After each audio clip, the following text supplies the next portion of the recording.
Hello there, guys, and welcome to Bald Knob National Wildlife Refuge in Arkansas. From my understanding, this place is like a lot of mud flats and stuff, so it should have a lot of wading birds and shorebirds, sandpipers, which should be really cool to see. But looking at eBird, there should be a lot of sandpiper species here that I have not seen, like buff-breasted sandpiper, pectoral sandpiper seems to be pretty commonly reported. But the main bird I want to look for while I'm here, and I might, if I don't see one at this National Wildlife Refuge, I might drive around a little bit to try to look for one, is a scissor-tailed flycatcher. I just think that they have just a gorgeous whitish gray with their little orange highlights, and of course that really long fancy tail that they got. But they're also very range restricted, you know, like they're only found in like Texas, Oklahoma, and Arkansas in the summer at least, and that's basically it.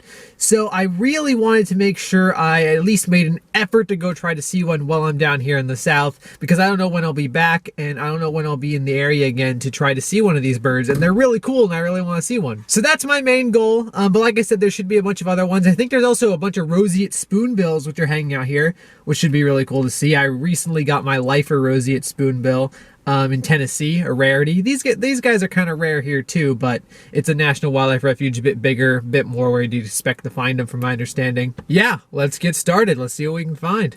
Upon emerging into the wildlife refuge, I was greeted with a couple common powerline birds, such as these barn swallows, as well as some mourning doves that were hanging out here. Oh, pretty good, pretty good.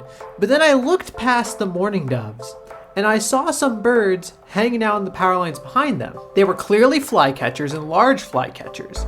And I was like, is that them? They're very lightly colored and stuff. And then an adult flew over, because it turns out they were the fledglings, indeed scissor-tailed flycatchers. Well, that didn't take long. I pulled right into the refuge, and there's a whole family of them right here. That almost could not have been more perfect. However, a car then drove by very soon after this and had them fly over to another set of power lines, so I had to walk over a little ways to go get a closer view of them. Okay, I just saw scissor-tailed flycatchers. A car drove by and they took off that way. I'm gonna see if I can get a better angle at them, because they were kind of in the shadow here, so I couldn't see them the best. But dude, that was almost comedic in just how fast I saw them. Literally just past the sign for the wildlife refuge.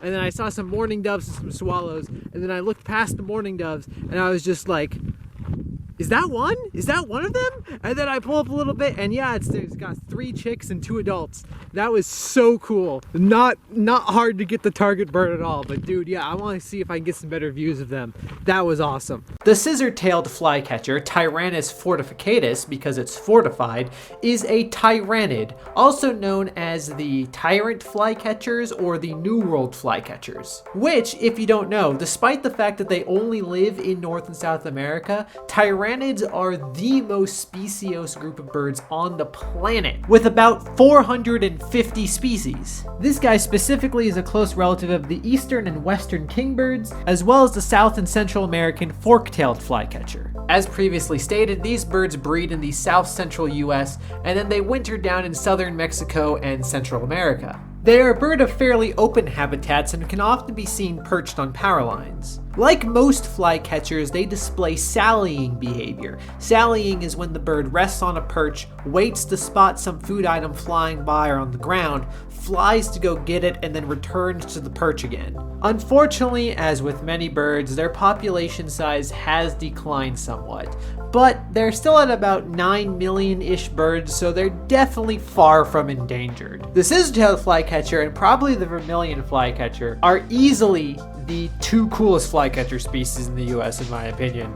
Not only do these guys have that long tail, but they also have that gorgeous like orangey-ish color underneath their wings, and that in addition with their like grayish body, it just gives them a very satisfying color palette, in my opinion. I've been wanting to see these birds like ever since I learned what they were, and so it was great to finally get to see them. A real bucket list bird I really got off the list. But after spending a lot of time with the flycatchers, I then continued my way throughout the refuge, trying to find wherever those mudflats were, because I knew that there should be lots of sandpipers and shorebirds here, but I wasn't too sure exactly where to look. Though some birds did give me signs I was in a kind-of-ish the right place, such as this green heron that was hanging out.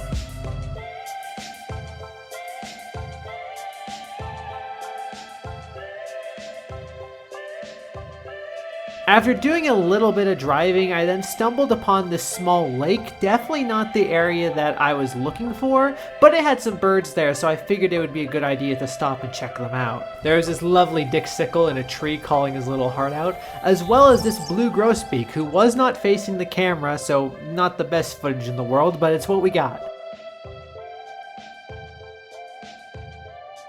And then way out with all the killdeer and stuff, there was a tiny little semi-palmated sandpiper. At least I'm like 90% sure it's a semi-palmated sandpiper. If someone who's better at Shorebird ID thinks it's something else, let me know. Very, very cool birds to see, but again, not quite the spot I was looking for, so I did some more driving around. I saw some little blue herons hanging out in some of these fields, and while I was sitting there watching them, I looked over to the side and found where I should be going. Here we go, man. Now that looks like the place I want to go to. This place was shorebird galore. There were so many cool sandpipers there. I got quite a few new species. This is my first ever lesser yellowlegs I've ever seen, as well as my first ever pectoral sandpiper.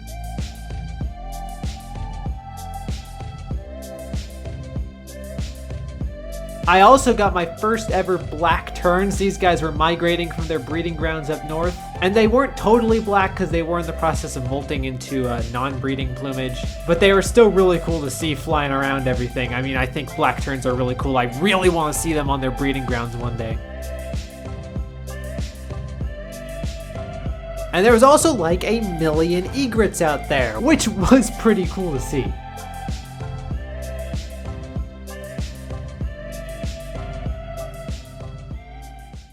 That was really cool. There was a ton of stuff in that flooded field out there. Pectoral sandpipers, new species for me. Lesser sandpipers, new species for me. Black terns, dude, that was cool. They're kind of molting out of breeding plumage, so they're not fully black like they would be, but still, that's cool. That's a new species. And there's so many egrets. There's like 100 egrets in that pond. And then there's another 100 egrets in this next one I'm driving up to. Dude, there's so many great egrets out here. That was really awesome. And while I was stopped there looking, this couple pulled up beside me, and they said that there's some buff-breasted sandpipers out here, and then there's roseate spoonbills on the other side. Wetland environments like this are always great because it's almost overwhelming with just how many bird species there are. But let's keep going. Let's see what else we can find today. Upon driving to a different vantage point, I saw many more egrets, in addition to some close-up views of a black-necked stilt. Another bucket list bird I'd been really wanting to see, and it was awesome getting to watch it walk around and forage. Its legs are so long.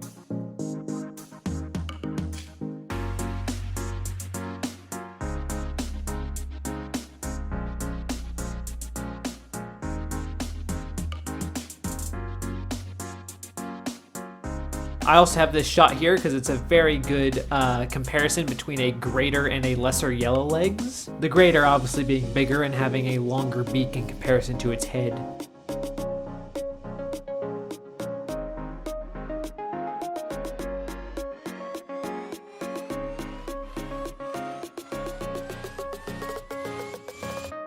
There were also some little itty bitty least sandpipers that were hanging out. I love seeing these guys. They're sparrow sized. They're so small. I don't think they're the smallest sandpiper species in the world, but they're like one of the smallest. They're tiny. There was also a couple avocets hanging out. Avocets are so cool. Another bucket list bird that I really enjoyed getting to see. I do hope that I can get some better views of them one day where they're not sleeping and they're actively foraging though. Then way out in the distance, there was a lot of pelicans that were all hanging out doing their thing. You know, just having a grand old time being pelicans, doing pelican-y things.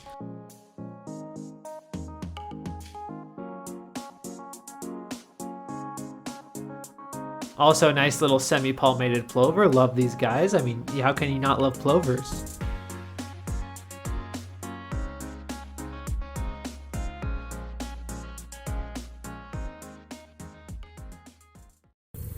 An eagle's flying over. Everyone's getting up. There's the eagle right up there. Pelicans didn't get up, but everyone else sure did. That moment of terror for the birds quickly subsided though, as the eagle just like totally left. But I did get this cool view of the stilts it scared as they flew back to land and start feeding. I also got my lifer buff-breasted sandpiper here, even though it was really far away and I don't have that good footage of it, but I technically saw it, so it counts. There was also a laughing gull hanging out here, which apparently is a rarity for this time in Arkansas, or this place in Arkansas, I guess. Maybe just Arkansas in general. A pretty cool bird to see. It's always neat to see a bird outside of its range.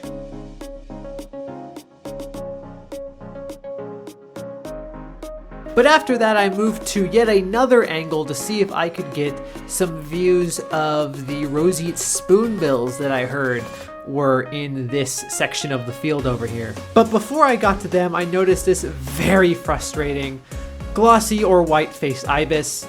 It's clearly a juvenile, and juveniles of the two species look exactly the same. So I have no idea what it is, but either one of them would be a new species for me, but because I don't know what it is, I couldn't count it.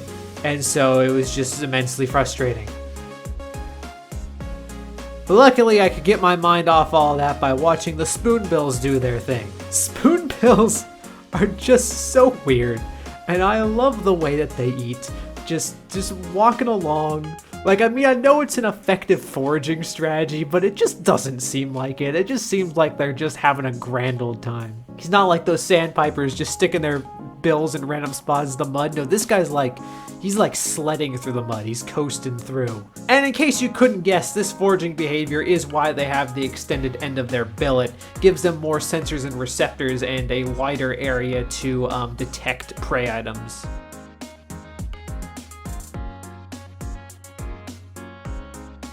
This guy does not have a large wide bill. He has a very narrow bill, in fact, but this here is a stilt sandpiper, which was another new species for me. I got quite a few new species on this trip, if you couldn't tell.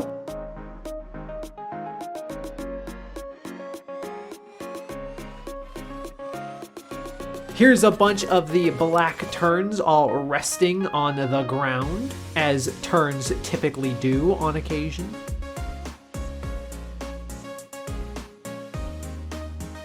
And then behind them were another lifer, Wilson's phalaropes. Phalaropes are epic little birds. It's a shame that the water was shallow enough here that they were walking and not swimming, because phalaropes are famous for being swimming sandpipers. They're also one of the few bird species where the females are more colorful than the males because they have like a flip-flop going on with their mating systems.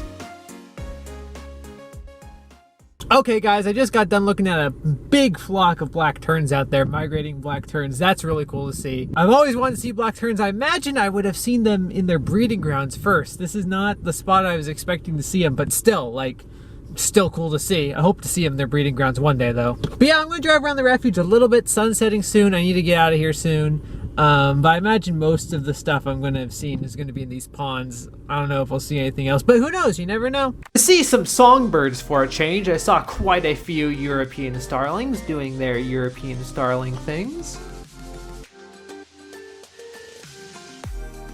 I also saw a little orchard oriole feeding on whatever he was feeding, but then my eyes went to the sky as I saw a large flock of birds starting to fly by. It's roosting time, everyone. Big flock of little blue herons.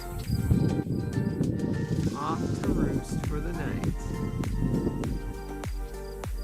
Yes, it was getting time for roosting indeed, and there wasn't a lot of other little birds I was seeing. So I returned to the flooded fields to watch the birds as they slowly began to fly away to whatever places they were going to roost.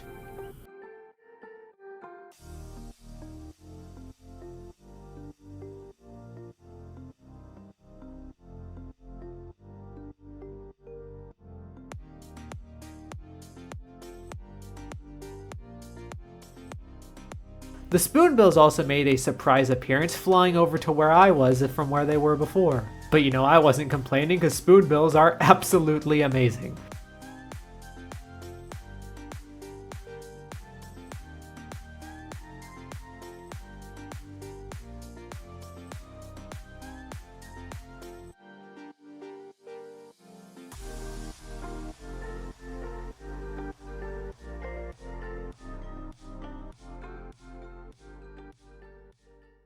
Well guys, I certainly had a great time out here at Bald Knob. The sun's setting now, so I'm gonna need to get out of here. But it has been an awesome day.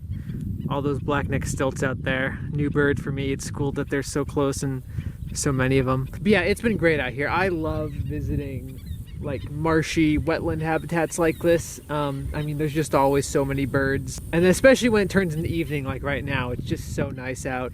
But anyways, that's gonna wrap up for my birding trip here in Arkansas. I hope that you guys enjoyed the video, and I'll see you on more birding videos and whatever the heck I decide to make next. Cool, see you guys, bye.